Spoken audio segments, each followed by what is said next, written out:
ശ്രീ ലളിതാ മഹാത്രിപുരസുന്ദരിയും രാധാതത്വവും. പരബ്രഹ്മ പരമാത്മാവായ ഭഗവതി മഹാത്രിപുരസുന്ദരി തന്നെയാണ് ശ്രീരാധയായി അവതരിച്ചത് എന്ന സങ്കല്പം അത്യന്തം ഗഹനവും ഭക്തിസാന്ദ്രവുമാണ്.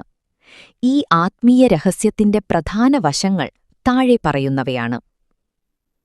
വൃന്ദാവനത്തിലെ മഹാരാസലീലയിൽ പങ്കെടുക്കാൻ ഭഗവാൻ ശിവൻ ഗോപേശ്വർ മഹാദേവായി ഗോപികാവേഷം ധരിച്ചാണ് എത്തിയത്.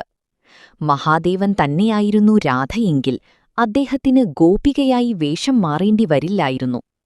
ഇതിൽ നിന്നും വ്യക്തമാകുന്നത് ശ്രീരാധാതത്വം എന്നത് പരാശക്തിയായ മഹാത്രിപുരസുന്ദരിയുടെ തന്നെ സ്വരൂപമാണെന്നാണ്.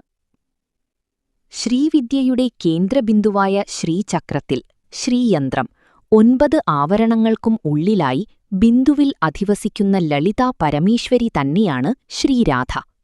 ബ്രഹ്മാണ്ഡത്തിന്റെ മുഴുവൻ ഭൂപടമായ ശ്രീചക്രത്തിന്റെ അധിപതിയും ദശമഹാവിദ്യകളുടെ മൂലശക്തിയുമായ ഭഗവതി ഈ ലോകത്തിലെ ഏറ്റവും സുന്ദരമായ രൂപമായ രാധയായി പ്രത്യക്ഷപ്പെട്ടു. അതിനാൽ തന്നെയാണ് രാധയെ മഹാത്രിപുരസുന്ദരി എന്നു വിശേഷിപ്പിക്കുന്നത്.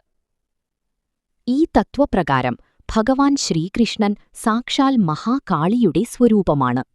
ഭഗവാന്റെ കയ്യിലുള്ള മുരളിയിൽ നിന്നും ഉയരുന്ന നാദം ക്ലീം എന്ന കാമബീജമന്ത്രമാണ്. ക്ലീം ബീജം ഇത് ആകർഷണത്തിന്റെ ബീജമന്ത്രമാണ്. ഈ നാദത്തിൽ ആകൃഷ്ടരായാണ് സർവചരാചരങ്ങളും ഭഗവാനിലേക്ക് ഓടിയെത്തുന്നത്.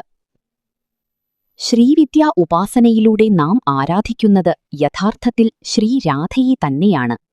ലളിതാ മഹാത്രിപുരസുന്ദരിയും ശ്രീരാധയും ഒന്നാണെന്ന് തിരിച്ചറിയുമ്പോഴാണ് രാസലീലയുടെയും രാധാതത്വത്തിന്റെയും പൂർണ്ണത നാം മനസ്സിലാക്കുന്നത്. പ്രപഞ്ചത്തിന്റെ സൗന്ദര്യവും ശക്തിയും ഒന്നുചേരുന്ന ബിന്ദുവാണ് ശ്രീരാധ.